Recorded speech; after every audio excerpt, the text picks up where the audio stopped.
नमस्कार, सुस्वागतम, अभिनंदन, केम छो, वणकम,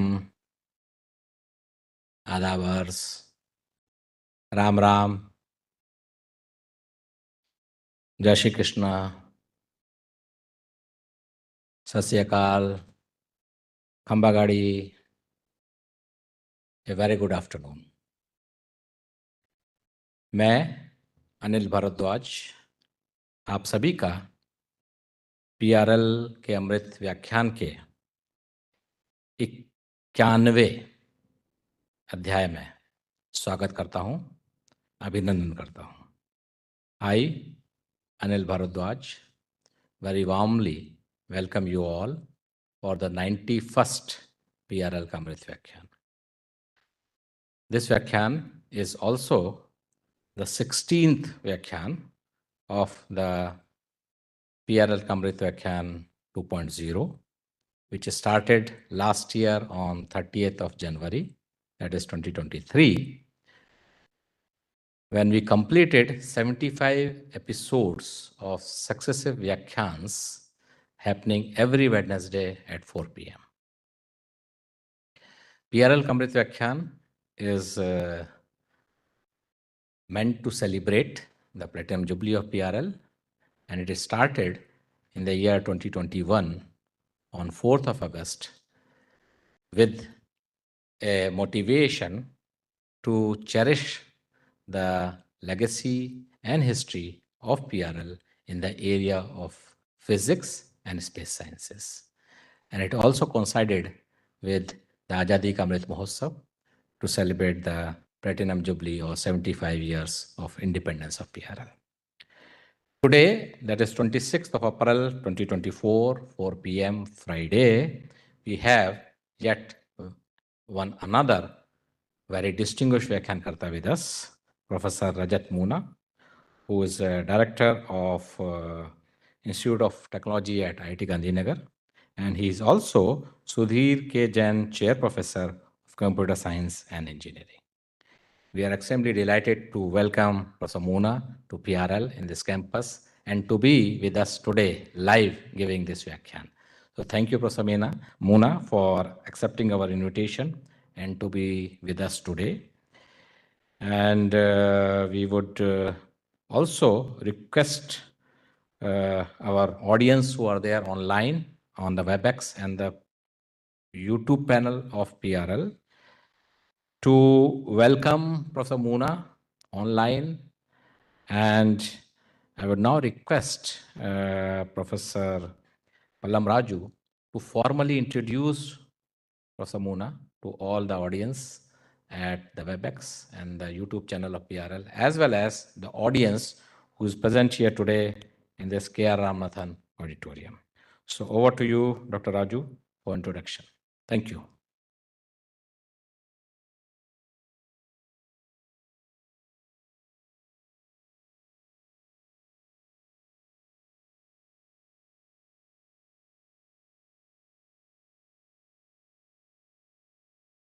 It is indeed a great pleasure and honor for me to introduce our Vyakhyaan Karta today, who is Professor Rajat Moona, is presently the Director of the Institute of Technology, Gandhinagar. Professor Moona holds a BTech in Electrical Engineering from IIT Kanpur, and he did his PhD in Computer Science from Institute of IISc Bangalore. His research areas span over embedded computing, computer security, VLSI design, and operating systems. He had been instrumental in defining applications such as smart card driving license, vehicle registration, e-passport, electronic toll collection, mobility card, etc., all of which we use in our day-to-day life. The research areas of Professor Rajat Moona spans over several topics that I just talked about, and he was founding director of the Institute of Technology, Bhilai, and the Director General of the Center for Development of Advanced Computing, CDAC. Professor Moona has supervised several postgraduate theses. He, along with his students and colleagues, have authored have been, has 18 patents and several research papers and books that he has authored. Professor Moona is an active member of the Technical Committee of Election Commission of India for the EVMs and has been instrumental in defining the EVMs and VVPAT, of which we have a lot of discussions nowadays. He has also been instrumental in defining National Voter Service Portal and National Electoral Search for the voters and various other IT initiatives at the Election Commission of India. Professor Moona is a recipient of several awards and recognitions, which include the Indo-US Science and Technology Fellowship, Poonam and Prabhu Goyal Chair Professorship, Vasvik Award for the year 2010, IESA Techno Visionary Award 2014, Fellowship of Maharashtra Academy of Sciences in 2015, and National Award of Election Commission of India in 2016 for the best electoral practices. It's really a great pleasure for us to hear him talk today to us on a very pertinent topic, which is on data security for end-to-end applications in distributed applications, which again, needless to say, we all use in our day-to-day life, and how and then the security is something which is paramount importance. And we are very fortunate that the person who the backbone behind it is here with us and talking to us about the new aspects of data security. With these few words, I will request now Professor Moona to please come onto the dais and give his Vyakhyaan. Professor Moona, please.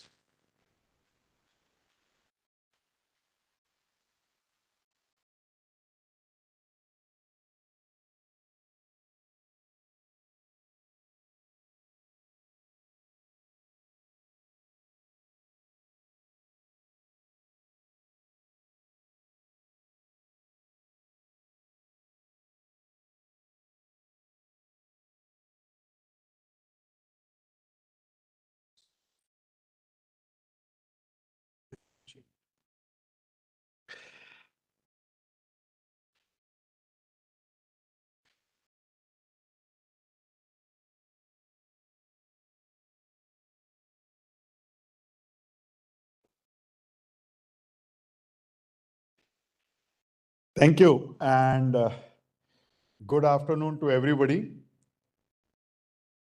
Dr. Anil Bhardwaj and Dr. Pallam Raju, faculty members of PRL, students, staff members, and everybody else. And let me first of all apologize for disturbing the schedule, which was supposed to be Wednesday, but unfortunately, and this is like after several months and several weeks of coordination, unfortunately, I had to go away on 24th and requested if it can be done on 26th. And I'm very thankful to PRL for making that adjustment. This is after several times that we had to cancel Vyakhyaan. I was supposed to be coming, but every once in a while there was a problem. But I think it is probably today it was to materialize, and I'm thankful to PRL, Professor Bhardwaj, and Professor Pallam Raju for making it happen. Also, when I was just thinking, what I should be talking about, there are many topics that came to my mind. And one of the topic that I thought I can talk about is EVMs.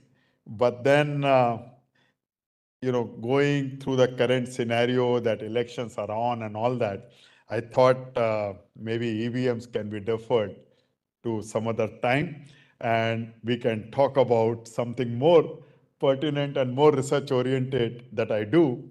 So this is basically, looking at data security for end-to-end applications, okay, especially when things are actually in distributed systems. when the governance is becoming faceless, right? I mean, one is actually talking about doing variety of governance application in a centralized manner, but it's a distributed system because all over the country, people are giving their information or faces, photographs, opening bank accounts and such kind of things. So therefore, there is a pertinent issue that actually comes up. Is my data secure? Is my Aadhaar number secure? Is my face biometric secure? And variety of things. And of course, that along with the media coverage saying what you should do and what you should not do makes it even more interesting. Many times, quite a lot is actually not the way it was intended to, but it is actually being implemented that way. So, let me go ahead. See, if we look at the security, especially data security, when I talk of security, there are only three aspects that one talks about for security purposes. One is how do you develop so that security is inbuilt into the system. The second is what is the solution architecture such that security is there in this. And the third one, what is your IT infrastructure, right? And how the security is brought in. So for example, development of system, if one is actually developing a software, developing a system and all that, using secure practices, depending on what kind of system you are doing, what kind of system development one is talking about, maybe the fact that you are doing this, it leaks out itself is a security vulnerability. So using security practices, using continuous monitoring, is somebody doing things right or not? It is known that people often, disgruntled employees, leave some security gap knowingly in the system. For example, just to give you a very simple thing, uh, most of our systems actually use binary arithmetic, especially for number systems, numerical systems, especially for floating point number. Whereas all our arithmetic that we understand is decimal, right? So when we actually say two decimal digits of amount, right, we actually meaning we are accurate to 1 paisa, right? Or 1 penny, or 1 cent, or one whatever, the lowest form, right? We don't go into 4 digits of decimal. We don't go up to 2 digits of decimal. And if you look at 0.1, I mean, if one has to say 10 paisa, 0.10, even 0.10 in binary is not a representative number. It basically becomes an infinite series, right? In decimal number system, in binary number system. So every time you do any arithmetic, bank interest calculation, fine calculation, whatever, commission calculation, whatever you do, right? All these are actually done using computers, using, so-called binary number system arithmetic or floating point number arithmetic. And a programmer just setting a little bit of it here by doing a truncation and rounding off errors, right? 1 paisa, if I get less, I don't even look at it, right? But if 1 billion people get 1 paisa less, it becomes quite a lot of money, tens of millions of money, right? And tens of millions of rupees if one actually gets it. And this programmer essentially using a covert channel transfer that in his account, he becomes millionaire. Nobody is the loser, but he is the gainer, right? Nobody is a significant loser. So these kind of problems, financial transactions for that reason actually have a method which is fully specified how you should handle this truncation and rounding of errors. Okay. But an employee, a good programmer, can actually bypass all these things and can do all kind of Trojan horses or all kind of malware embedded. So in other words, when one is developing a system, one has to be careful about it. And therefore, this is one aspect of security. Second, data is not leaked, right? I mean, you actually are working on a system, the data is in the memory. Can some other software running on the system keep looking at the data and somehow collect it and take it out? These are all developmental system, right? While developing, one has to be careful about how do we implement security. Then the architecture of the solution. You are doing a transaction. Are you sending this transaction in plain text or are you using some security infrastructure? Whenever you are actually working with the bank transactions, you must make sure that are you doing HTTPS or not. But just by looking at HTTPS is because one can be fooled. And I will talk about this, and that's where end-to-end security comes in picture. Okay. So one can be fooled because it looks like HTTPS when one rarely goes and looks at who has issued this certificate, to whom it has been issued. Maybe I'm talking to State Bank of India, but the certificate is issued to some Timbuktu company in Bangladesh or anywhere else, okay?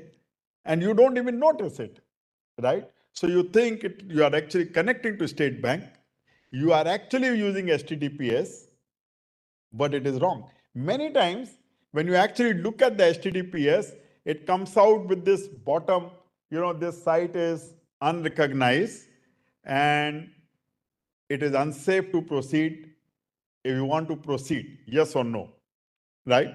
What do we do most often? Yes, we don't even verify. When the system is telling me from the 7th floor of the house saying, be careful, and we are as careful as saying, I press the yes button. We don't notify, we don't look at it, right? And these are the problems, okay? So security architecture looks at, is my system have mechanism that it can be compromised, or is my solution penetratable or not? And finally, third thing is IT infrastructure security.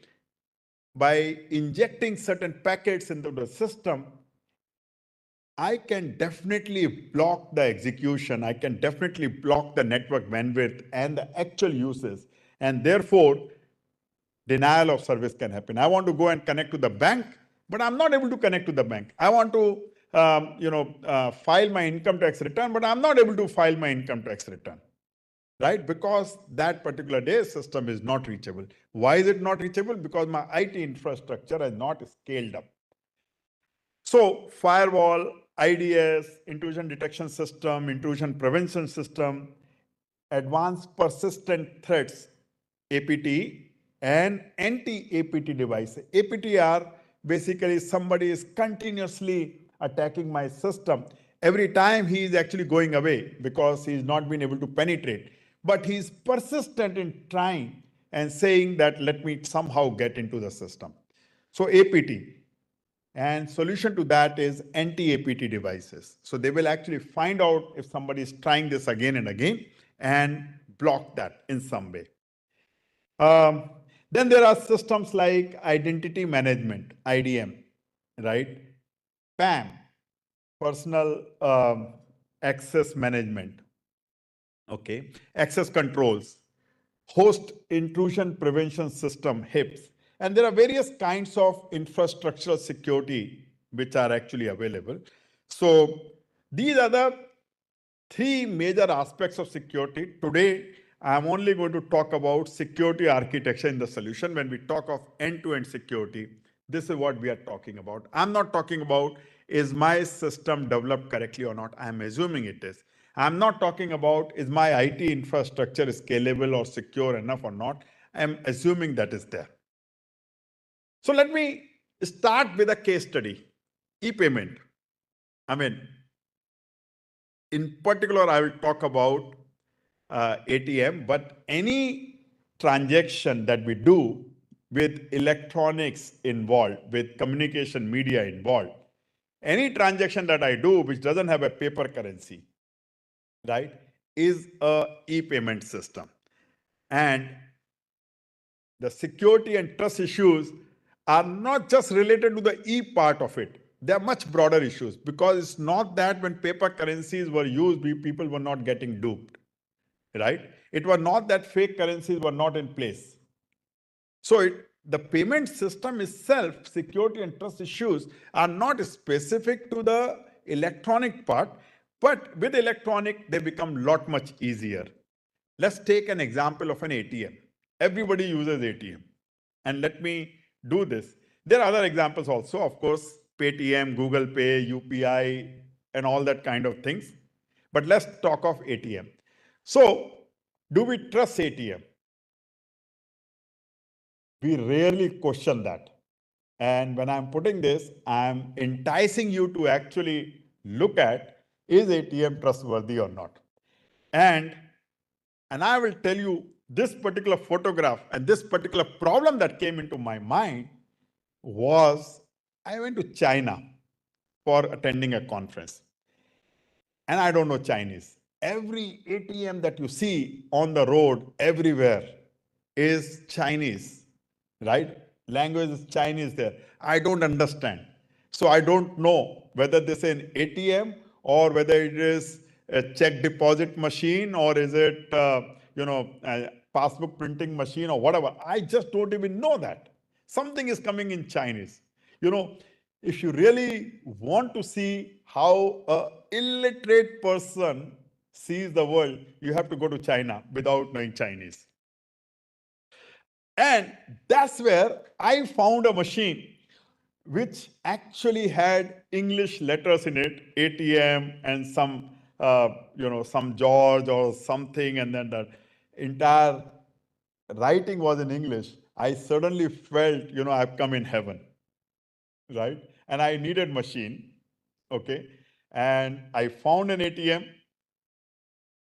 It was in a very shady location, okay?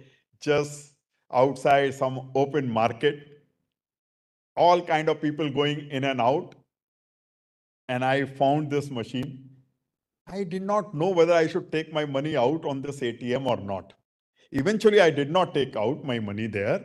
And I went to my hotel and I paid by credit card. I didn't want to pay by credit card, but I paid by credit card. So then it actually occurred to me, do I trust this ATM? And that's how this problem actually came. So let's first look at how do we actually operate on ATM.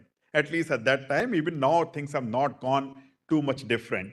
So I insert my ATM card in the ATM. What happens? After a few trials, is the keyboard okay, this display okay, and all that, this message comes from ATM saying enter PIN. So I enter my PIN 2344. Don't believe this is my PIN. So I press 2344, and what happens? ATM doesn't have any mechanism to validate this PIN. So what will ATM do? It will send your ATM card number and all the ATM information along with this PIN to the bank server, right, for authentication. And what will the bank server do?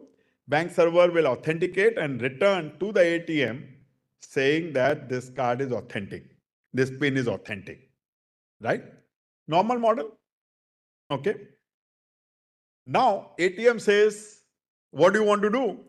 Select an option. So I select an option saying withdraw 1,000 rupees, right? ATM will give me 1,000 rupees because card is authentic.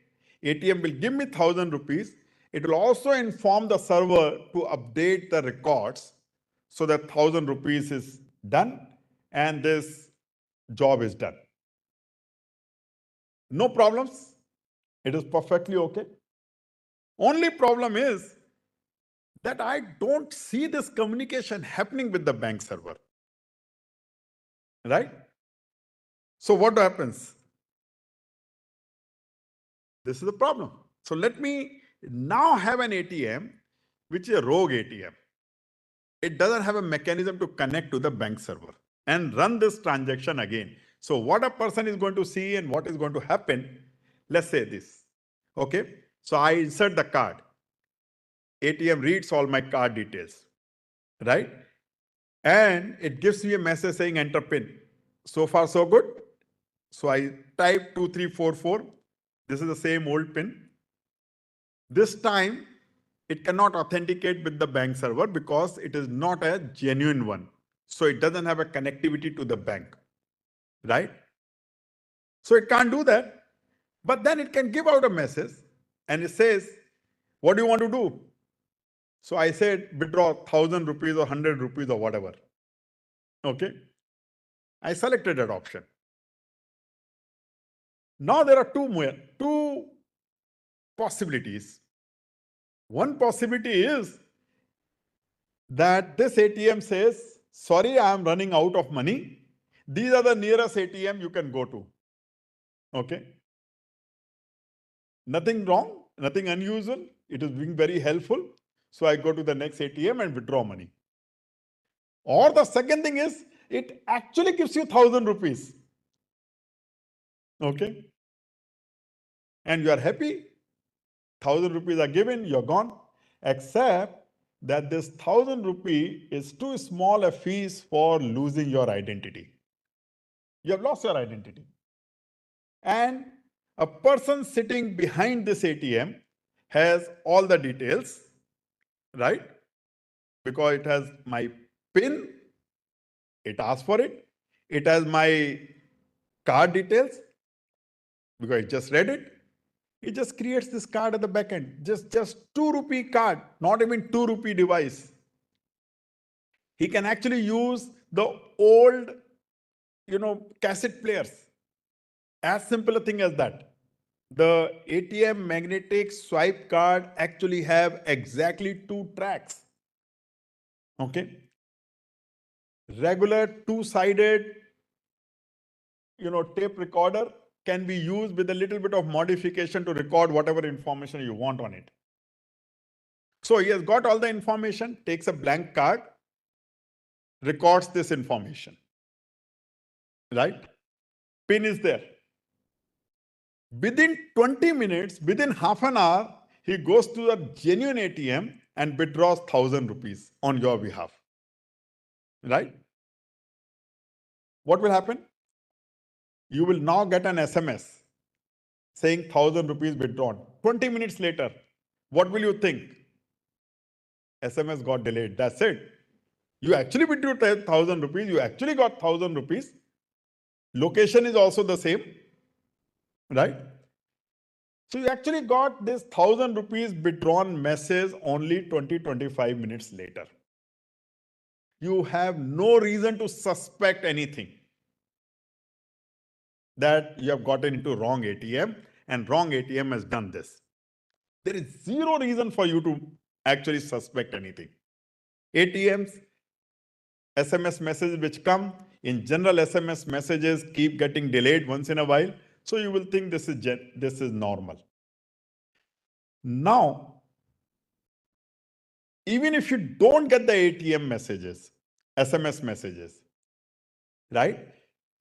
1 month later, 2 months later, when you look at this bank statement and say that at 9:30, 1,000 rupees were withdrawn at this place, you will hardly remember whether it was 9:30 or 9:20 or 9:10.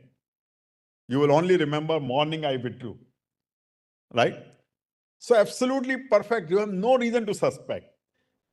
6 months later, a year later, you get another message saying 50,000 rupees withdrawn, right? You will have no clue why it is getting withdrawn, who is withdrawing, where it is being getting withdrawn. You can't even relate this 6 months later that you actually lost your identity at 9 o'clock on 26th April, right?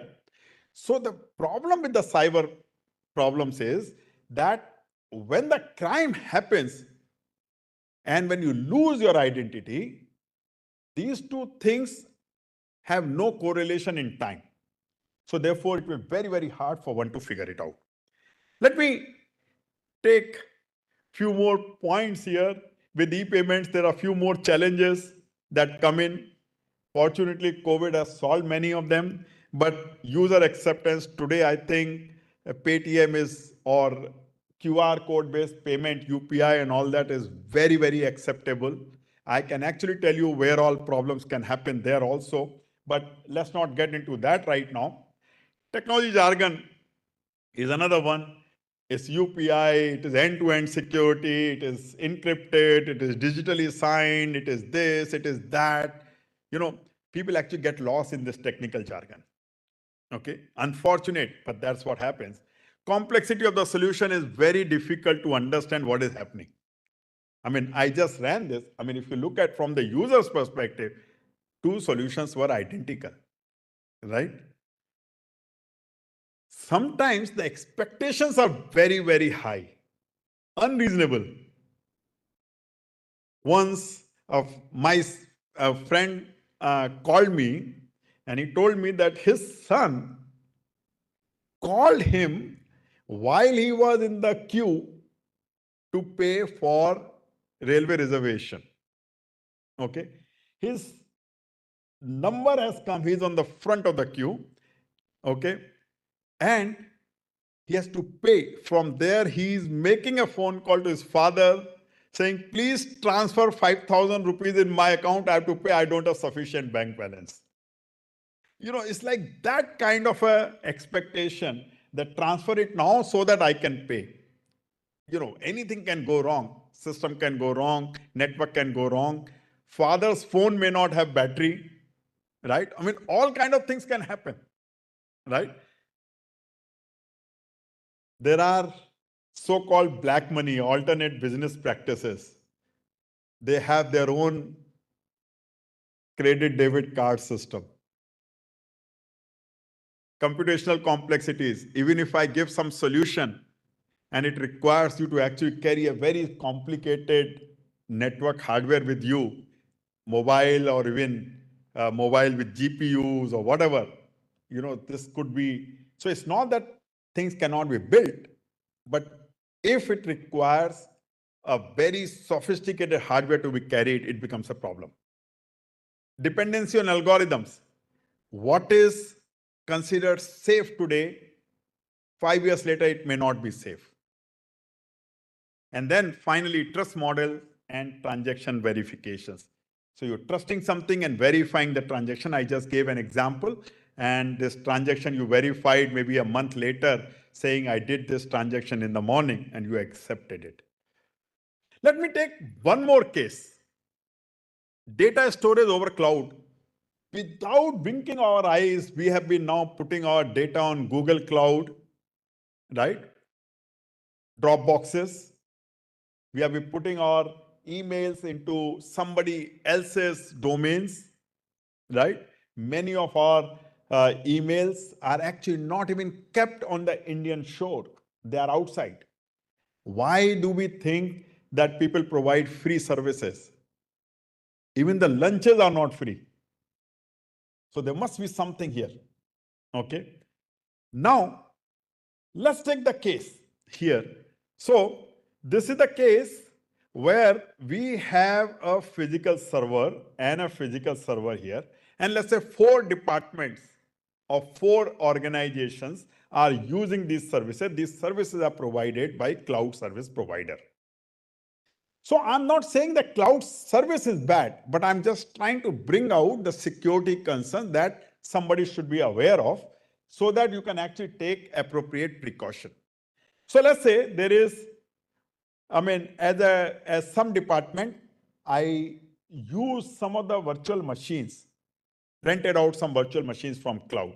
Most startups today do that. They don't create their own servers and all that. They use Amazon Cloud or Microsoft Azure or whatever. Okay. So they take some virtual machine and use that virtual machine. So multiple departments, maybe on this physical server, there are 3 virtual machines that 3 departments using. Maybe on this physical server, 1 is using, and so on and so forth, and storage. This is a very common method of providing data storage and compute in cloud today. Now, what may actually happen? Few departments are coming through one physical machine and therefore getting their data stored in one server, you have no clue how data is getting stored. Right? There's very complicated physical connections that may be there. You think that this virtual VM is available for you, but it might be actually shared with yet another one on the physical server. And if there is a bug, if there is a problem in the hardware or in the software, your data may actually leak out from one to another. Right? So these people need to be worried about, is my data secure? Okay, take another case. Phishing attack. I got this, by the way, mail from HDFC, and this is actually from my mail account itself. Okay, I just cut pasted this. Okay, and it says your online services have been suspended. Okay, due to a mismatch of access code. To enable you to continue accessing your online account, it will take only few minutes of your time, and click here to start. Okay. Does anybody see anything wrong here? No. Security advisory at hdfcbank.com is the email address. Looks very genuine, right? In fact, very recently, a lot of people actually got a conversational AI based conversation. Okay. It appeared as if I'm talking. So I said, Mr. X and Y, okay, how are you? How are things with you? So where are you? So a faculty member got it and he replied back. He's saying, no, I'm in Gandhinagar only. Is there anything in particular that you're looking for? I'm in the campus only. I can come to your office.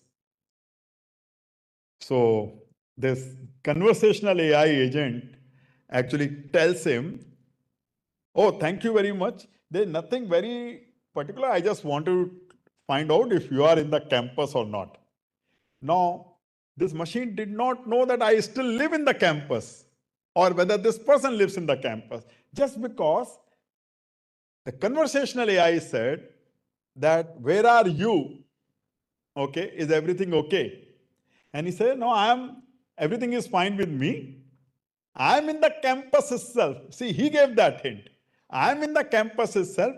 Is there anything that you want? I can come to your office. So two things that he actually told. That you can come to my office. So that means I am in the office. Okay. And the second thing, that he lives in the campus.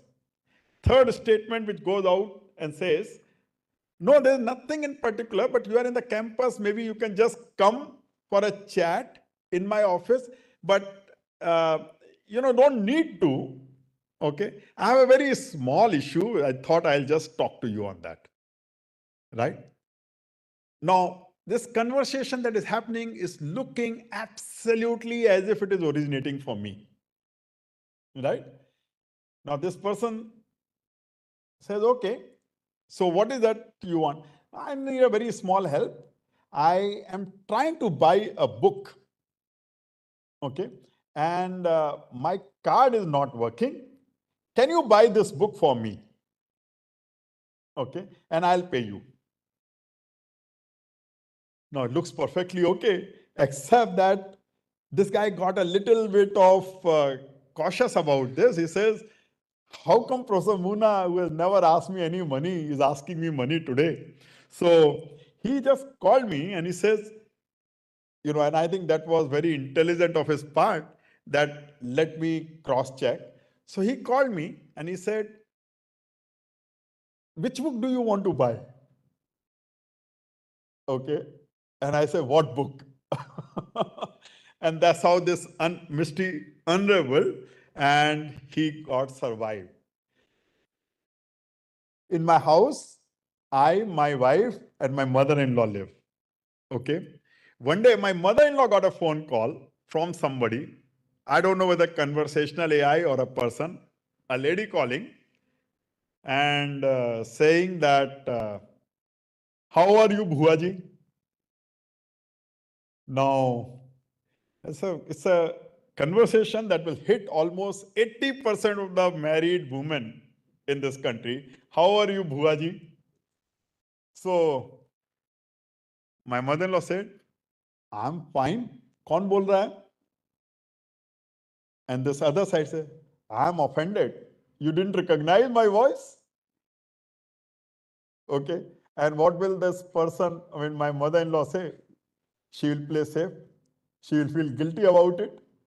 They say, oh, is it so and so? क्या भुआ जी आपको इतना समय लगा समझने में?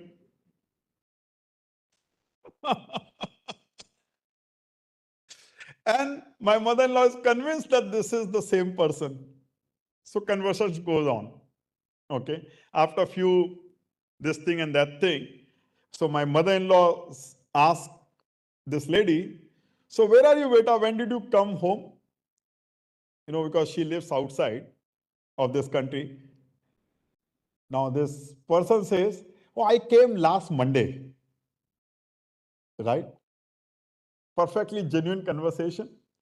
So my mother-in-law says, so where are you living? Are you in Delhi or are you with your mother? He says, I am with my mother. Okay. So it goes on conversation like that. After some time, the genuine thing comes out and says, so do you have anybody with you right now? I mean, आप अकेले ही हैं ना कमरे में? So my mother said, yes, beta, I'm alone. What is it about? I have some personal things to talk about. Okay, what is the personal thing? I need some money because I need to do something. After having so much of conversation, my mother-in-law has complete trust on this person. Said, okay. But then if you are with your mother, why can't you take money from the mother? No, I don't want to take money from the mother because I don't want this is, embarrassing for me to take from mother. Okay. So my mother-in-law says, okay, how do I send? What do I do? So you send me by Google Pay. My mother said, beta, I don't know how to use Google Pay or ATM or UPI.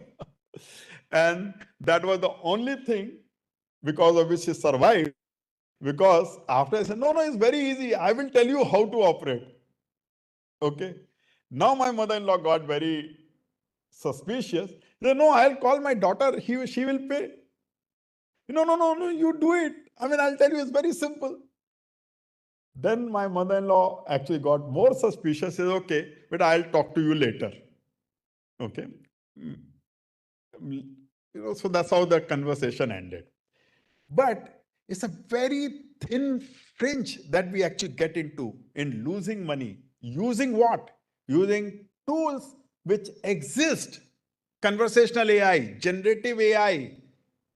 These are the kind of things which will make a person feel that he is actually talking to the genuine person.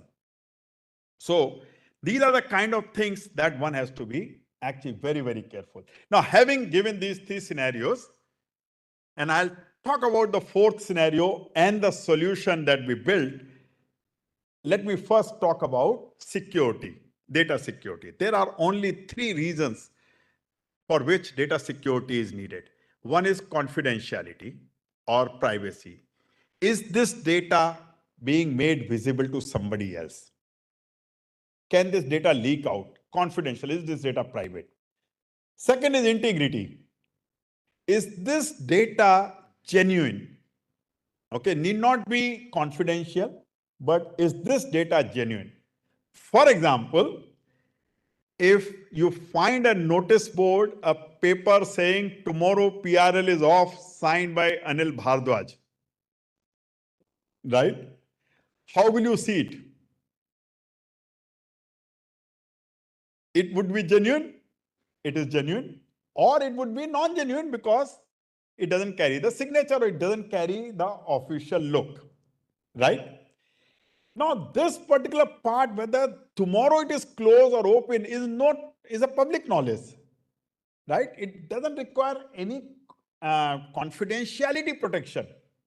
But it needs to have an integrity protection saying that it actually originates from director's office. Because then only you can believe it. But the confidentiality on other hand is about things that you are sending. You are sending a question paper to your colleague, right? That is confidential. It is nothing to do with integrity.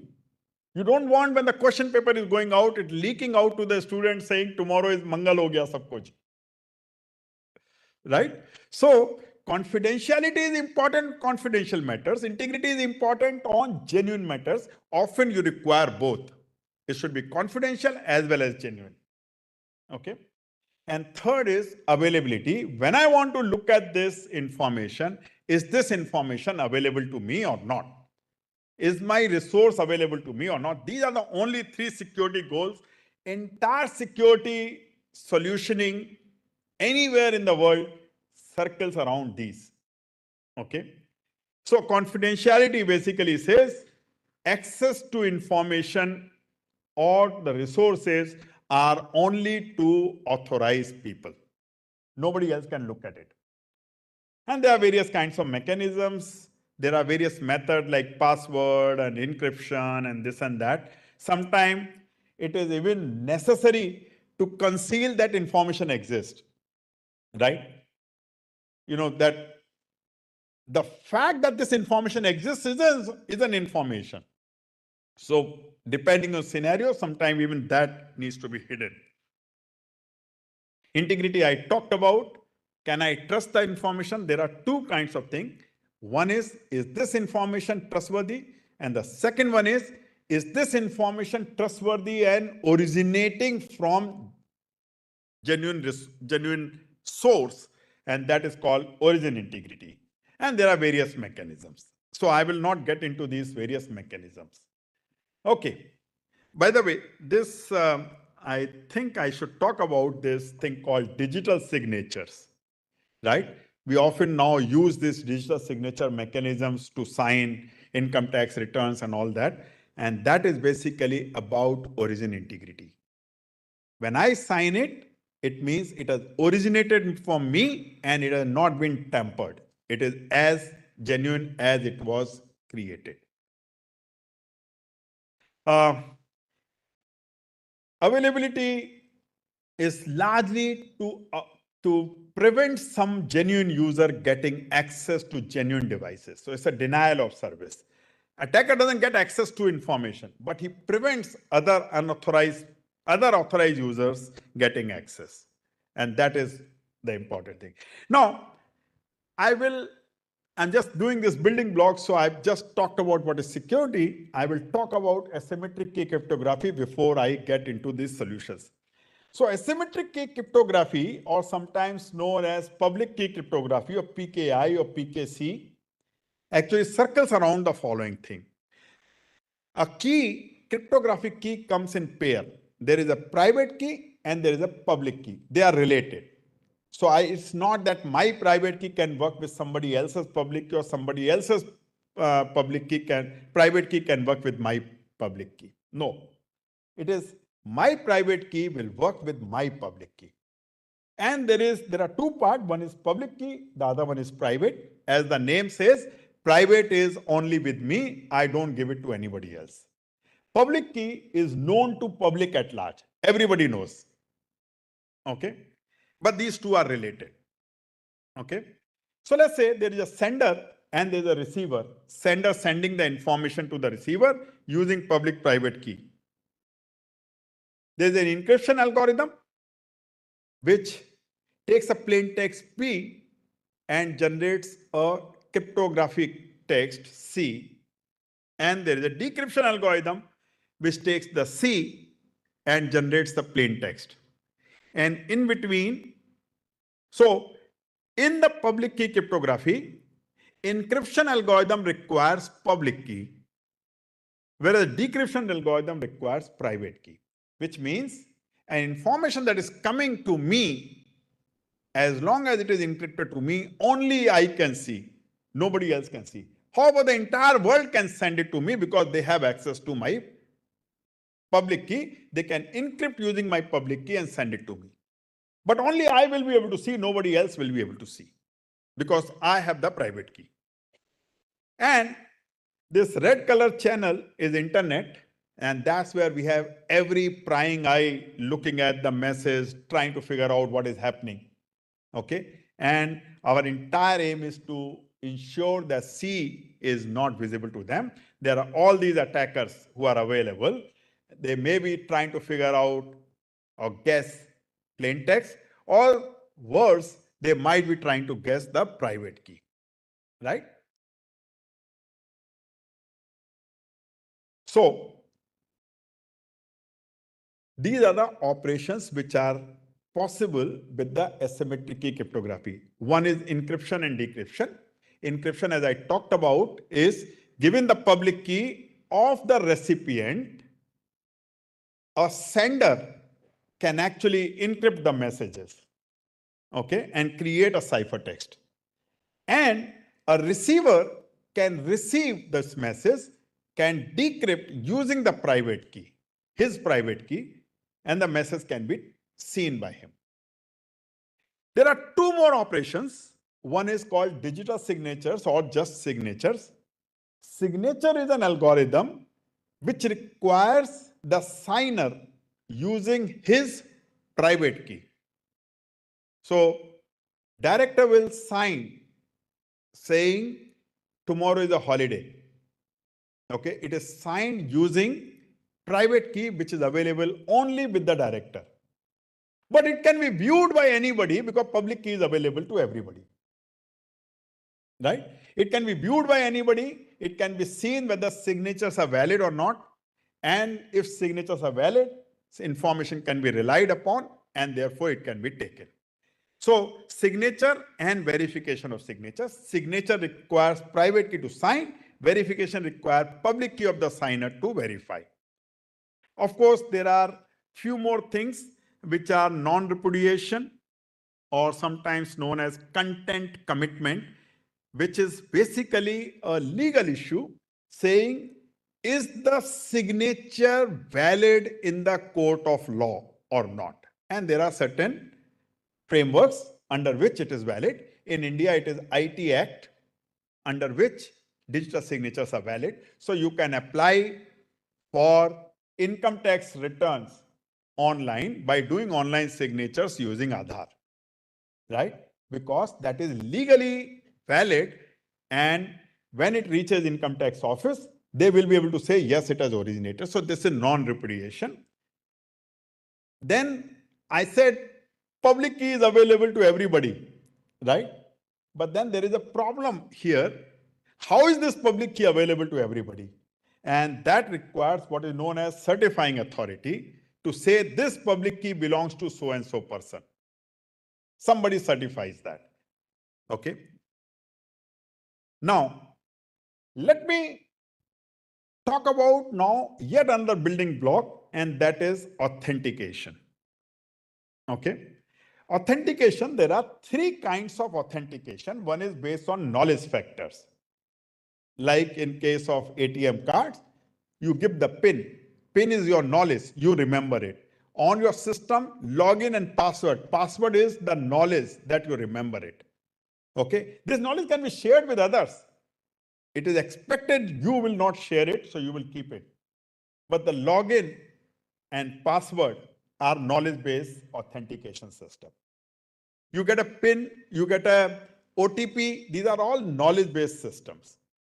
Somehow you get the OTP, you get the knowledge, and you can actually give that OTP. The second one is what is known as possession factor. Something that you carry, something, that device that you carry, whether it is a hardware token, a USB token, or a smart card, or a smartphone, or whatever. So only you will receive it, nobody else will receive it. Okay? Or only you can do certain things. So this is possession based. And the third one is physical factors, something that you already have. Your thumbprint is expected to be unique, is believed to be unique. Thumbprint could be one thing, fingerprint. Your retina pattern, your face, it is expected that they are unique for every person, and therefore they define the person. right?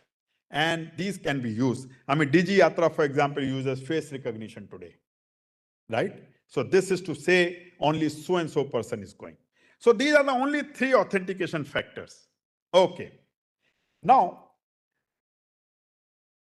in the country, biometric authentication applications have multiplied enormously, right?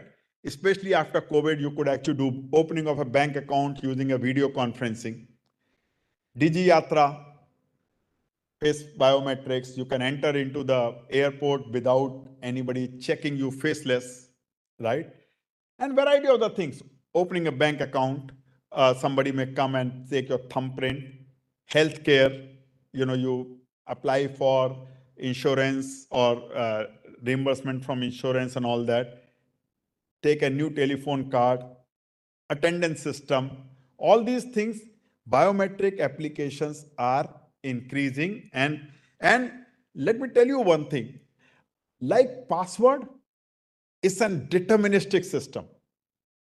You have a 6-digit password or 4-letter password or whatever, exactly those letters or those digits will match. Okay.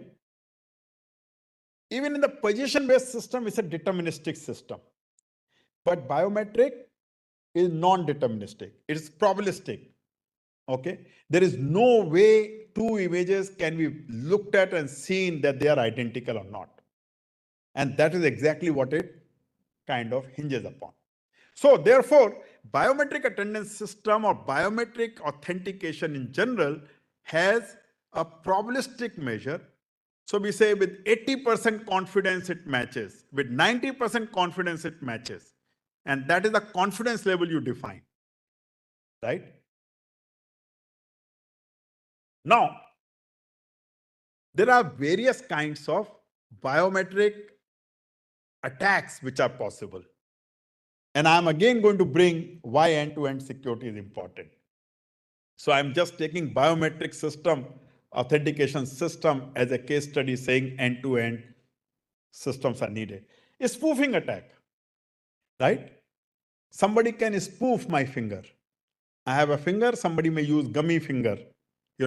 Just put a thermocol on your finger and after Fevicol on your finger, and after it dries, remove this thin layer of Fevicol, it will have your fingerprint, right? So you can spoof, or you can take a photograph of your finger, okay, and play that. Most biometric fingerprint devices will not look for the liveliness of your finger. So a photograph of your finger will match. But then you have anti-spoofing techniques like software-based approaches or hardware-based approaches. Hardware-based approach will say your fingerprint, the resistance, capacitance of your finger will also be looked at to figure out whether it's live or not. Your blood flow will also be looked at and seen whether it is live or not. This could be done with the software. If it is a live finger, you press your finger, and if I take over 2 or 3 iterations, there would be variations in my fingerprint. Okay. The second method is device tampering. So I have a fingerprint scanner, and this guy who is running this fingerprint scanner tampers with this device. Okay. And there are a number of tampering methods. Okay. But then we have something known as hardware trusted platform unit, TPU, TPM. TPM can actually be used to figure out, is this hardware trustworthy or not? Is this being tempered or not? Okay. Third one is device replacement. I take this genuine device, replace it by a cheaper device which will do exactly the same function mostly, except that once in a while it will falter. Okay. And one can actually have a method saying, look at the IP address, look at is this device a registered device or not, look at the EPC, electronic product code, and see whether it is okay or not. So these are prominent attacks and corresponding countermeasures. Now, let's look at if suppose you have a non-authentic fingerprint catcher, fingerprint taker. What can it do? You put your fingerprint, it records, sends it, and also keeps a record of the fingerprint at yourself. While you are not there, it plays that fingerprint for somebody else. Right? It's like a fake ATM. Okay? Or it's a very low quality scan, and therefore you have no other option but to reduce the match threshold so that it basically start becoming acceptable. Or it replaces the old fingerprint, right? Or if it does a record, just a simple, genuinely kept record, except that these records are kept which leak out to somebody else, and therefore somebody else, attacker may actually get the fingerprint access along with the Aadhaar numbers or whatever. So why is this important? Because number one, your fingerprint is unique. If you have lost the fingerprint, if you lost the password, what happens? You can change your password. You lost your device, you can change your device. You can't change your finger. So it is unique, it remains with you. And therefore, security of biometric is important. It is non-changeable. It is associated now with various places, identity cards, right? Aadhaar, and you're getting so many services using Aadhaar. There can be malicious activities, taking the fingerprint using plastic sheets and all that, right? All these are possible, so therefore it is important. And now we will talk about end-to-end security here. So now services are provided by a central server. Services are being rendered at next to the customer in every village, in every town, every kiosk, whatever. So now this is a distributed system where people are giving fingerprints and all that on these places, but they are being verified at central servers somewhere in Hyderabad or in Gurgaon or in Delhi or Pune or whatever, right? And one needs to make sure at the server that you are getting genuine fingerprints, right? The person who is giving the fingerprint also needs to, make sure that some attacker is not giving his fingerprint. So again, end-to-end security is important. And which are the two end? The person and the server. Everybody in between, whether it's a fingerprint device, whether it's a router in between, whether it's a network in between, some other computer which has stored the thing in between, they are all inconsequential. You should make sure that security is end-to-end. Somebody comes and says, I need to look at this data because I want to maintain log. We have to be careful. We have to tell him, no, you don't need. You should not need, because end-to-end security is important. If data leaks out from this intermediary, then it is you who is going to get affected. Okay. So in this particular case, we are building a system using public-private key pair and assuming that the device provider is authorized. What is the meaning of authorized? Let's say if it's Aadhaar-based fingerprint scanners, then Aadhaar has a mechanism to say these fingerprint devices are genuine. They are only authorized to do. And assuming that they have done all this quality check, background check, this check, that check, and they are certified that these fingerprint scanners are okay, then only those fingerprint scanners are to be used. So these are authorized device provider, and we will use public key cryptography to build it. So problem statement 1.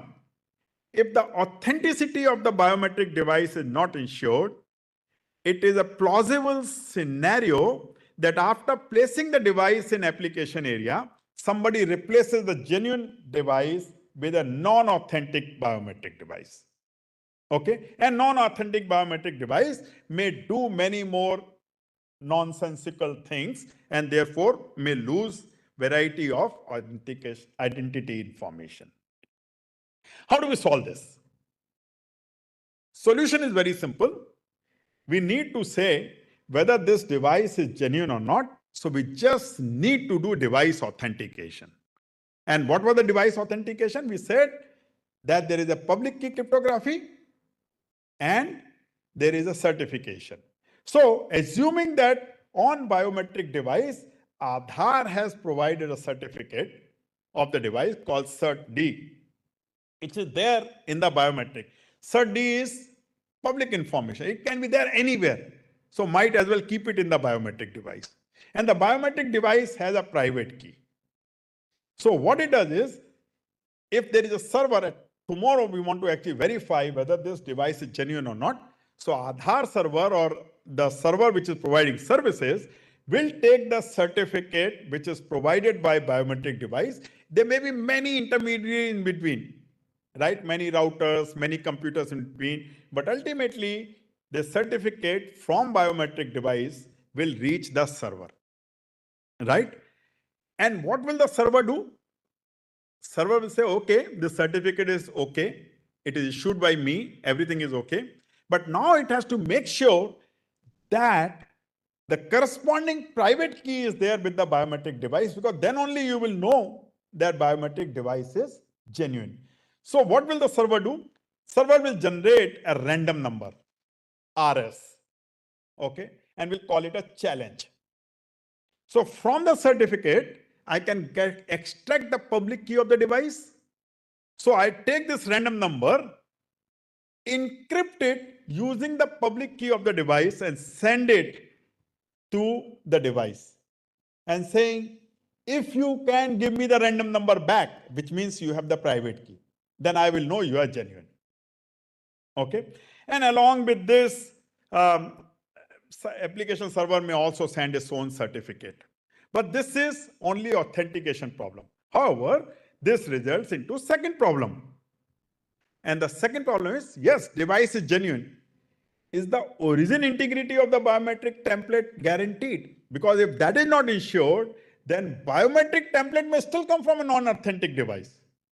You authenticated a device, but now you said, okay, get me the biometric. This PC short circuit doesn't go to the device and send it some pre-stored biometric. So therefore, this is the second problem, that if we do not have the origin integrity check, that this biometric actually started from biometric device, then PC in between or some storage device in between can replay or can play some other fingerprint. So now device can actually send BT prime, or attacker may send BT prime to the server. So what is the solution for that? Solution is very simple. Origin integrity is important.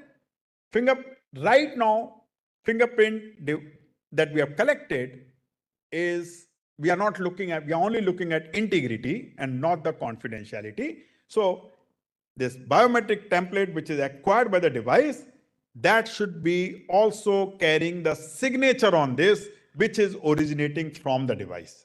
And server will be able to verify, right? So this is what the protocol changes. Certificate, random number, and this random number along with the biometric template along with the signature is given. Now we come to the third problem. And third problem is, if all this is actually going in plain, right? We don't have any secure mechanism, no confidentiality, which means even though everything is going okay, somebody may pick up this biometric template and tomorrow it may use it. So therefore, we need to actually solve this problem. And solving this problem is, if you have a key between the two, then just encrypt, confidentiality, right? And server will be able to decrypt. So this is what it is. Encrypt the template along with the signature, send it. However, this key has to be associated with the authentication mechanism, because otherwise an attacker can set this key. An attacker will actually get this, and attacker sets the key, gets this and sends this to the server. So attacker will still be able to get biometric template. So therefore, to mitigate this replay attacks, what we need to do is, remember the certificate of server was also shared. So everything that I'm sending, instead of sending with any key, I send encrypted with the corresponding public key. So this guy will, so first of all, this guy sends a random number RS. Also along with this, it sends its own key, KS. And this guy sends RS back, also its own KD. So when it reaches here, it will be able to verify RS is the same or not, and it also receives the KD. Now both sides have KS and KD, and therefore independently they can generate a key, and that is called key establishment. Nobody else needs to help. Okay, so now this is the next protocol, and I think I probably will go forward and not go any further into more details of this. But then if the server is providing a session key or is involved in only one-way key exchange, then there is a problem, because one guy may be genuine, the other guy may not be. Therefore, in key agreement, both must be equal partners, and that is what is being talked about. Finally, I think I can probably go straight onto the final protocol, which is this. Okay. So the final protocol is this, because this device will always be communicating to the server through a computer, right? So first thing that it does is first send me the certificate. Okay. And certificate is sent to computer. Computer then sends it to this. So this starts with a request saying, please send me the certificate. Device sends the certificate and also a random number of its own RD, sends it there. Client computer will not be able to do anything except verify cert D, because the public information. It verifies cert D, extracts public key, all this it can do. But then finally, whatever it receives, it can actually send it to the server. Okay. Server will generate the random number RS and KS and send them through this computer to the device. Cert, public key, RS and KS encrypted with the public key of the device and sign and all that, and sends it here. Then this guy will extract the certificate and the public key of server. And then finally, two sides will generate the F and then exchange the biometric templates using this F in a secure manner.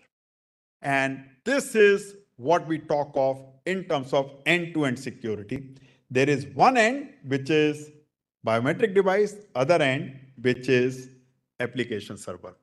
I think I probably will come to an end here, but I will give one more example of a similar device, similar thing that we are right now working on, and it's mostly done. We know NAVIC, right? Everybody here knows NAVIC. So what does NAVIC do? NAVIC gives me the positional coordinates at my desktop, right? Or at least at my antenna location. Okay. Now, NAVIC has been touted to be used to figure out, is my data collection happening at appropriate location or not. For example, if we go for enumeration sensors, I want to make sure that this data is collected at right location. It should not be that enumerator is sitting in a hotel and filling out all the forms, right? This has been a problem all along. So how do I ensure? We ensure using looking at coordinates. Where are you? Okay. Aadhaar enrollment, is this happening at right location or not? Because if it is not, then there's a problem. Maybe the Aadhaar enrollment center is somewhere around the border, but then this guy coordinates. I mean, enrollment center might be in Bangladesh, but then the location from where it is actually catching the coordinates, NAVIC coordinate, is in India, across the border. And therefore, you can actually now go and enroll all foreigners. Now, this is a problem. How do we solve this problem? Again, an end-to-end security. And what is end-to-end security here? The location is consumed by the Aadhaar server and provided by an antenna and a device which is doing the localization. Right? Now, the location itself is not private. It is public knowledge. Right? But the fact that you are collecting this location, collect it, encrypt it, sign it, whatever you need to do using that device, right there at source, one end. Other end is Aadhaar. Your enrollment center will collect the information, that's it. It cannot change the location. It cannot modify this. So just collect it, pass it on to Aadhaar, and Aadhaar will be able to figure out whether it is right location or not, whether it has come from genuine source or not, all of these things. Again, end-to-end security is very, very important for most digital transactions. We have come to that time when we start looking at end-to-end security in a more reasonable manner. Okay. So I think with this, I stop today. Thank you very much. Maybe sometime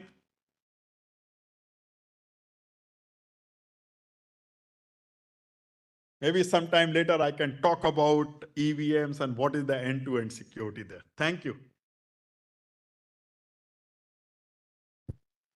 Take some questions. Yeah, I can take some questions. Thank you very much, Professor Moona, for this illuminating talk. Starting with kind of impediments and little bit of scary side, but you ended up with the confidence that so many protocols are going in between, which makes the end-to-end security feasible. I will request now, my colleague, Professor Namit Mahajan, to really carry out this question answer session. Thank you, Pallam.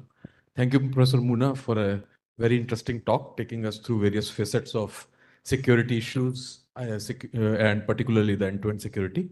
So while some of us may still be checking our bank accounts for the 1,000 rupees withdrawn and any malicious activity, those who have recovered can start asking the questions. And we also have people who have joined us on the YouTube. So I'll request them to start typing their questions in the chat box, and we'll take questions one by one. Okay, so. Jayesh already. Yeah, so let's say we just restrict to our Indian territory. Whatever transactions we do, Indian people, okay, are involved into these e-transactions and like that. How do we make sure, or how do we know, or it can be assured that this end-to-end the security is now implemented? The question on the implementation itself, how do we know? Okay, that's a good question. Okay. Unfortunately, we can't be the chooser. We will still remain to be the beggar. Okay, because most of our security solutions are actually provided by somebody else. ATM cards are provided by banks. Today, you may have a chip card and all that, right? See, the point is, systematically, there has to be a change so that end-to-end solutions are implemented. I have a patent which actually is this entire problem of ATM thing that started because I was illiterate in China. It resulted in several papers for me and several patents. Okay. And it is a very interesting patent saying how you can actually do transactions on ATM without relying on ATM. Okay. Now, SBI today, for example, has developed a YONO-based ATM withdrawals. So you never touch the keyboard, you never look at the screens and all that. That's one technology because it is based on your device, which is the one that you are always carrying with you, and therefore you can trust it. Okay, it's not foolproof, but at least in the current time, it is strong enough. Okay, so you actually take it out using YONO on your mobile, right? And you withdraw the money, the ATM becomes only a cash dispensing slot on the wall, right? So this is one example. Implemented by service providers who is giving you one end of the security. Right? Thank you, Professor Moona, for such a fabulous talk, which is very useful in the professional as well as in a personal domains. Just I have like that when we try to load any app in our mobile, then is asked that you have to give the permission for this, that, unless you give permission to everything like that, it is not, that app is not loaded. So is there any method ki how we can like that use that app without giving the permission to the gallery, to the our all the, you can say whatever the other information is stored in the our mobile sets? Okay. I think once again, this is a very interesting point. Our Data Protection Act, PDPD, PDDP, DPPD, whatever, Data Protection Act, which has now been in force, actually talks about some very interesting aspects. Okay. One is that, so again, we can't be the chooser even here. Apps which come out, we actually download from Google App Store or Samsung App Store or OnePlus App Store or whichever app store. Okay. And we believe that if it is in that app store, it is trustworthy because Google has trusted it, therefore I can trust. So it's a trust translation. Unfortunately, the reality is Google doesn't trust. Google only is a placeholder and it actually administratively says you are not doing this, you are not doing this, you are not doing that. And you have declared all the things that you need. Okay. Many times Google has actually removed some of those apps which originally thought is trustworthy, and later because some users complained and figured out that their data loss has happened, Google verified and figured out, yes, data loss is happening, and they removed it. Right? So number of apps which are actually coming are humongous, and therefore it is not physically feasible to verify each and every app. Okay. However, what can be done, and that's where I think the law comes into your support. So this particular act actually talks about, EU GDPR also talks about that, and various other places, acts have already come on data privacy, which basically says, at least the Indian Act says, that you can share the data provided there is a consent from the person, data holder, original data provider. Okay. And this translates to all apps as well. So if app is actually collecting some information, app will have to make sure to say that this information that is collecting is for which purpose. This is a purpose delimitation. And it has to say why is it collecting, under which circumstances this information will be used, and how this information will be kept. Right now, we are in the sunrise period of this particular act. Sooner or later, these things will start becoming mandatory for all app providers to say, why do you need camera? Under what cases will you need, access to mobile phone?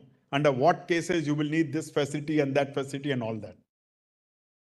So I think it's just a matter of time. One thing, so the quantum communication can solve these problems of the cyber fraud and all these things just by that?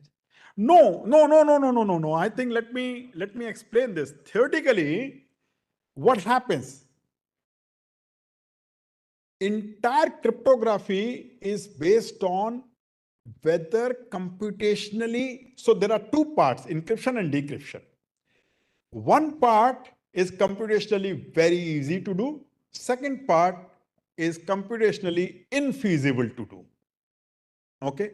This is the only method because of which cryptography works. What quantum computing does is the problems which are considered to be computationally infeasible suddenly start becoming feasible. So therefore, if you thought that your decryption algorithm cannot be broken because it is computationally infeasible, under quantum computing it start becoming feasible. And therefore, we are talking of quantum safe computing, which basically means the infeasible problem still remains infeasible. Quantum random numbers, because random numbers are generated and large cryptography implementations are dependent on the quality of random numbers. Quantum random numbers are more true random numbers. Okay. Then quantum communication. So essentially, quantum technologies come in from that perspective. They don't solve the problem of cyber security. No, never. Sir, first of all, thank you so much for it was a great talk on data security. And my question is that nowadays, due to extreme dependence of humans on artificial intelligence, as we have seen, like we are using ChatGPT and all. So, what is your opinion on future of AI? Will it upgrade or will it downgrade the human brain capacity? What will be the No. I mean, if you actually think of it this way, computing was always supposed to downgrade the human brain, but it has never happened, right? Because, I remember when I was young, my parents would say, if you are not going to learn Pahada tables, right? What value will you have, right? My kids don't even know. I'm sure even you won't know Pahadas. Because there's no need, right? You can actually solve this problem. But does it mean that you have become less intelligent? Right. I mean, the generations after generations, intelligence level is increasing, right? The rate at which we and our forefathers could communicate or could, respond to situation, today's people are far much better. Okay. So generations after generations, there is an increase in the intelligence level. Now, when we say artificial intelligence has nothing to do with the intelligence, believe me. It is all about very sophisticated statistics problem that they are solving. Okay. And that problem they are able to solve because of the computational ability. Okay. It is not that computers suddenly become intelligent or computers can start doing that. Is all computer scientists are known to actually give these terminologies. They give their data structures a name called tree when there is no tree, right? So we are actually known to giving these names. Artificial intelligence has nothing to do with the intelligence. It is actually a method of solving computational problems, okay, using statistical methods. Now, having said that, what will happen? Very difficult to say. But definitely, the problems that human beings would take long time to solve can be done in faster way. Therefore, people can do better things, right?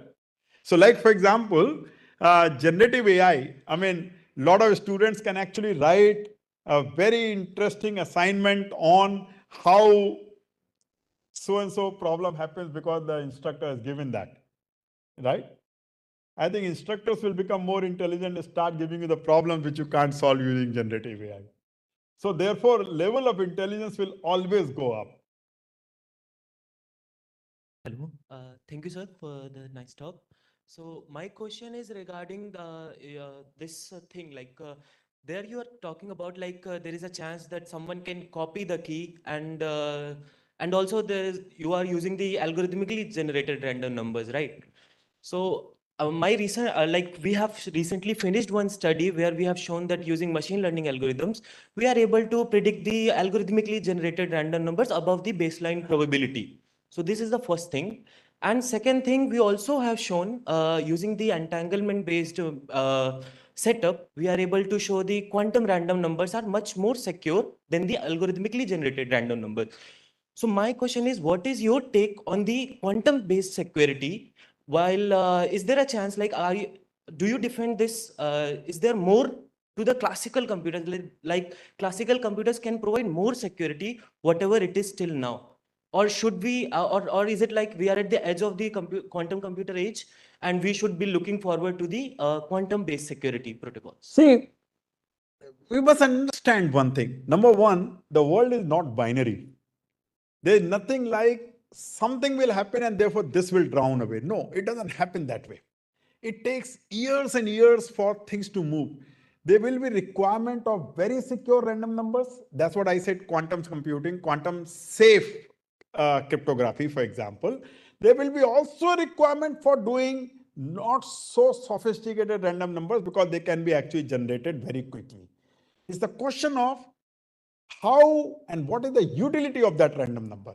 If you're playing a game, right, and randomly something has to be given, you don't require a quantum safe random or quantum using quantum computer, using quantum communication, you generate a random number. No, that is of no value. It's a commensuration has to be looked at with reference to the utility of that algorithm or utility of that hardware versus the uses, right? I mean, how do you generate? What is the money needed? What is the cost of generating that random number? In cryptography, large number of them, quantum random numbers will solve the problem. By the way, key cannot be copied if it is private and you hold it privately.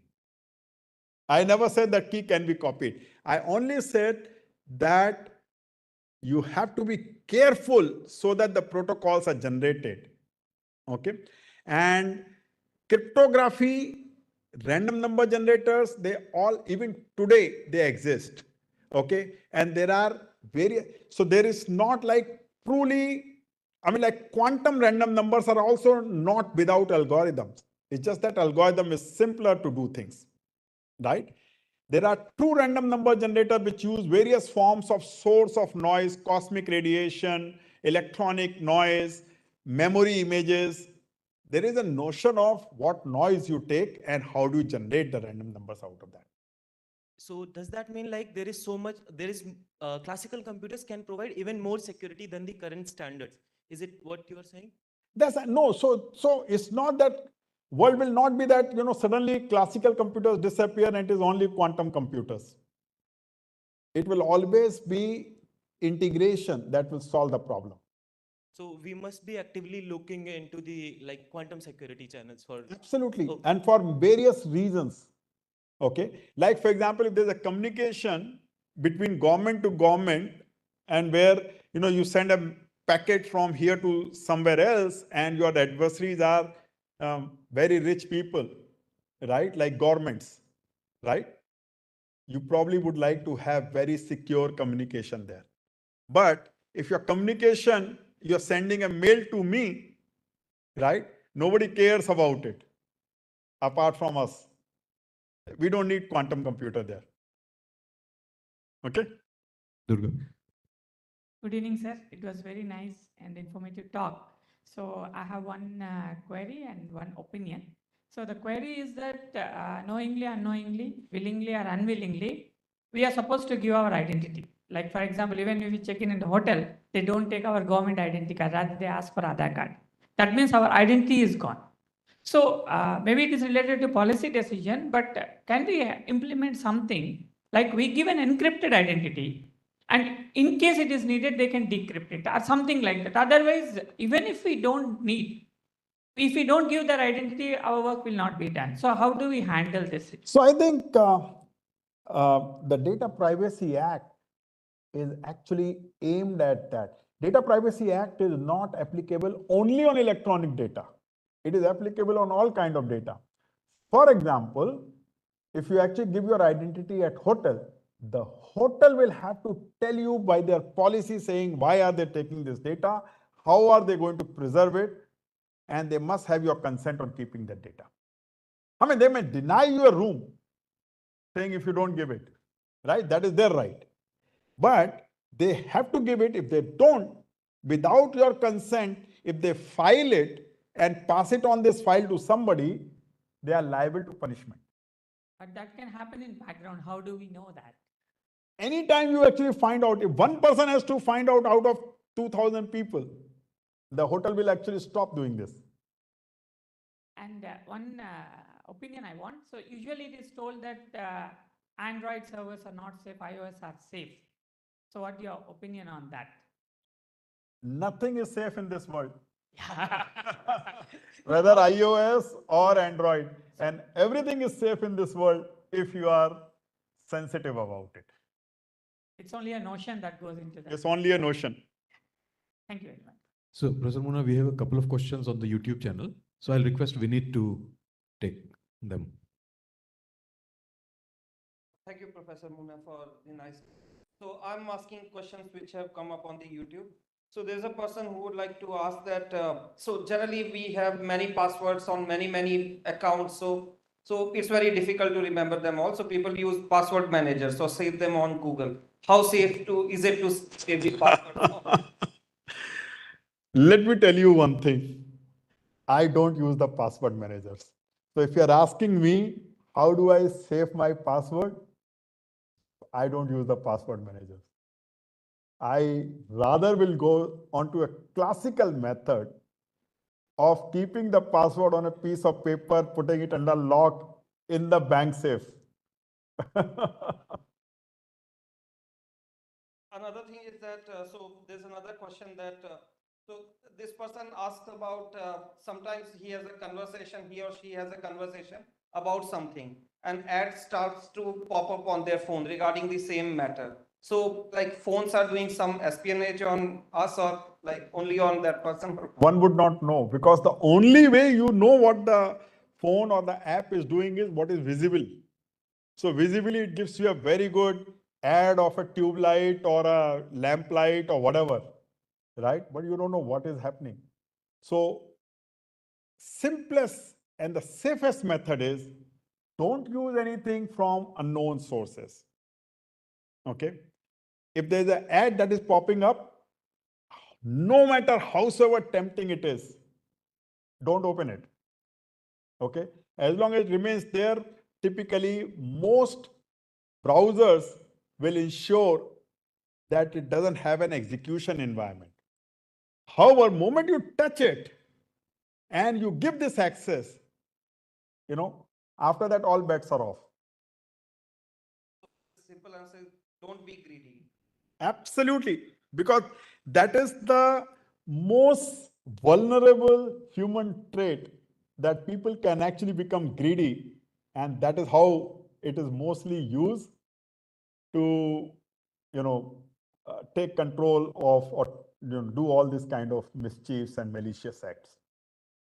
Thank you very much for answering these questions. Thank you, Professor Moona, for patiently answering all the questions.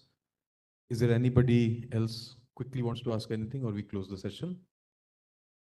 Okay, I don't see anybody. So thanks again, Professor Moona. Maybe I'll just take one more this thing to say, just one tip. Okay. Whenever you go onto the bank accounts and all that, right? And it asks you the login and password, try to give first time a wrong password. And then you will know whether this was a phishing attack, irrespective, even on ATM machines, right? You will know whether it's a phishing attack or a genuine one. Because genuine one will actually tell you this was a wrong password. Okay. A phishing guy or a rogue ATM will give you 1,000 rupees. Please collect it. Take it as your trophy. Thank you, Professor Moona, for a very interesting talk, and ending with the word of encouragement to actually try this out. So before we close, may I request Professor Bharadwaj to present you a small memento as a token of our appreciation. Professor Moona, if you can. Oh, okay.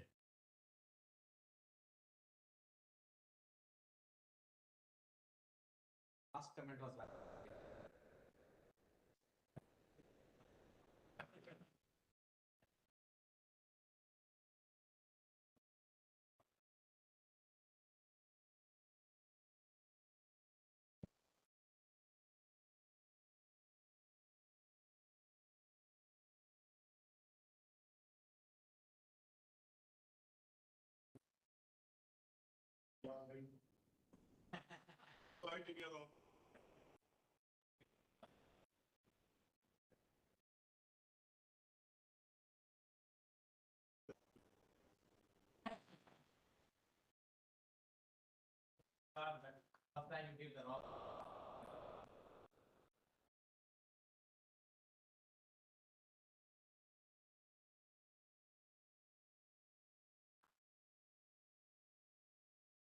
Thank you once again. So now I hand over the proceedings to my colleague Manas.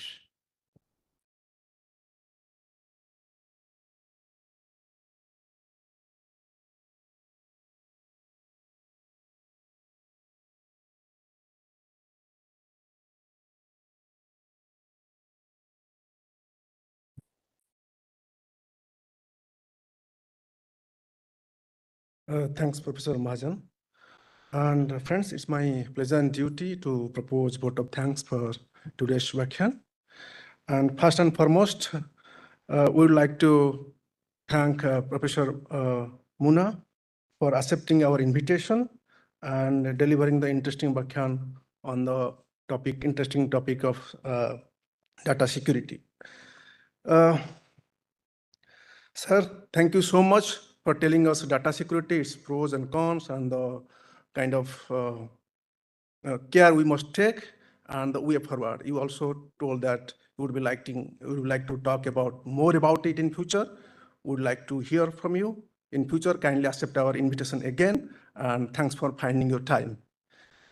As you know, this Vyakhyaan series keep going, and most of the credit goes to Professor Anil Bharadwaj, Director of PRL, Professor Pallam Raju, Dean PRL, and Professor Nandita Srivastav, who is constantly supporting and guiding the team to conduct this Vyakhyaan series. Thanks to our CNIT team, which putting out this information and sharing the knowledge to the outer world, and also to all our viewers who have joined us and putting interesting questions and making this series more lively and interactively. Thank you all for joining us, and see you next month again with yet another interesting Vyakhyaan. Have a great day, have a great evening. Thank you all.